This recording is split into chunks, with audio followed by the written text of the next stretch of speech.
নমস্কার।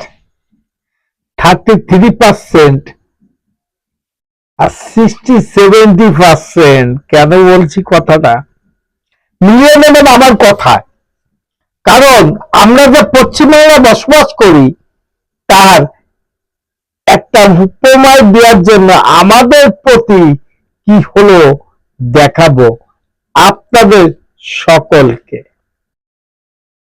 যেমন পশ্চিমবাংলায় দুটো অনুষ্ঠান খুব বড় ধরনের হয়। একটা হলো সংখ্যালঘুদের জন্য ফুরফুরা শরীফে যে অনুষ্ঠানটা হয়, আর সংখ্যাগুরুদের অর্থাৎ সনাতন ধর্মের যে অনুষ্ঠানটা হয় সেটা ঠাকুরনগর, আর সংখ্যালঘুর অনুষ্ঠানটা ফুরফুরা শরীফে হয়। সেখানে দাঁড়িয়ে আমরা সনাতনীরা একটা প্রশ্ন করে গেলাম যে আমরা সনাতনীরা কতটুকু পশ্চিমবাংলায় নিরাপদ জানি না, কারণ আমরা যখন ধর্ম ক্রিয়াকার্য করতে যাই তখন হাজার রকম বাধা আসে। আপনারা বলবেন এটার প্রমাণ কোথায়? দেখিয়ে দেব প্রমাণ।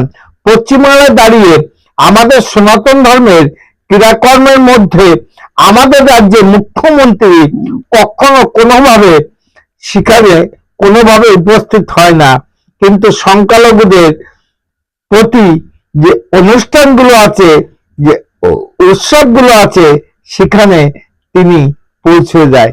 জানি না এটা কি ধরনের নীতি, কারণ সেটা বাংলার জনগণের কাছে প্রশ্ন রেখে গেলাম। কুম্ভ মেলা নিয়ে উনি যে বক্তব্যগুলো দিয়েছে এবং কুম্ভ মেলা নিয়ে যে কথাগুলো বলেছে, সে নিন্দা জানানোর ভাষা আমাদের মধ্যে নাই। দেখুন না, পশ্চিমবাংলায় আমাদের সনাতন ধর্মের কোন ক্রিয়াকর্মের মধ্যে উনি থাকে না এবং কোন ক্রিয়াকর্মে উনি অ্যাডজাস্ট করে না, সেটা দেখিয়ে দেব। কারণ সংখ্যালঘুদের অনুষ্ঠানের মধ্যে উনি কেমন ভাবে চলে যায় এবং কেমন ভাবে সনাতনীদের প্রতি কোনো অত্যাচারের কথা বলবো না, কিন্তু সংখ্যালঘুদের প্রতি যে নির্ভরযোগ্য কথাবার্তা বলে সেটা কতটুক সঠিক চলেন দেখাবো।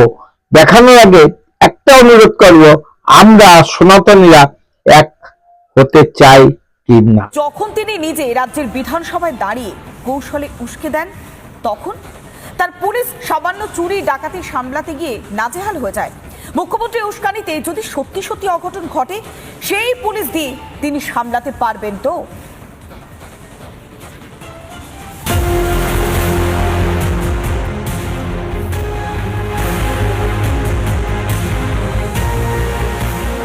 আপনারা শান্তিতে থাকবেন, আপনারা স্বস্তিতে থাকবেন, আপনাদের জীবনের নিরাপত্তা দেওয়ার দায়িত্ব আমাদের।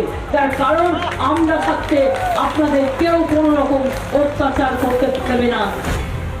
শাসক দলের সর্বময় নেত্রীর সংখ্যালঘু প্রীতি কে না জানে, তবে এবার দোসর হয়েছে হুমকি একেবারে বিধানসভা থেকে। এত যে অশ্লীল কথা বলছেন, একটা ধর্মের নামে এত কুৎসা করছেন, একটা অপপ্রচার করছেন, একদিন তারা যদি একটা আন্দোলনের ডাক দেয়, আপনি নিজেকে সামলে রাখতে পারবেন তো? নিজেকে সামলানো না, সনাতনীরা সামলিয়ে নেবে যদি ক্ষমতা থাকে। আপনি যে কথাটা বললেন সেই কথাটা কার্যকারিত করেন, কারণ আমরা সনাতনীরা সবার আগে সবার পিছনে থাকি না, কিন্তু সবার আগে ভারতবর্ষে থাকি। আপনি যে ক্রিয়াকর্মগুলো করছেন, যে কথাগুলো বলছেন, সেই কথার কি জবাব সনাতনীরা দিতে পারে জানেন না। কারণ আপনি চেষ্টা করে দেখতে পারেন কত সনাতনীকে ধ্বংস করেছেন এবং করতে পারেন। আমরা প্রতিবাদ করার জন্য একতা সনাতন ধর্ম হয়েছি, এটা সঠিক করে দেখেন না, তাহলে আপনি বলবেন যে 32 মাস না 36 মাস সনাতনীরা দেখিয়ে দেবে। নমস্কার, আমার ছোট্ট একটা ইউটিউব চ্যানেল আছে, চ্যানেলের নাম ডোনকেয়ার, ফেসবুক পেজ কৃষ্ণকৃষ্ণ। যদি ভিডিওটা ভালো লাগে, কোন সনাতন ধর্মের যদি আঘাত পান, তাহলে আমার এই ভিডিওটা লাইক, শেয়ার, কমেন্ট করবেন। Madam, when sorry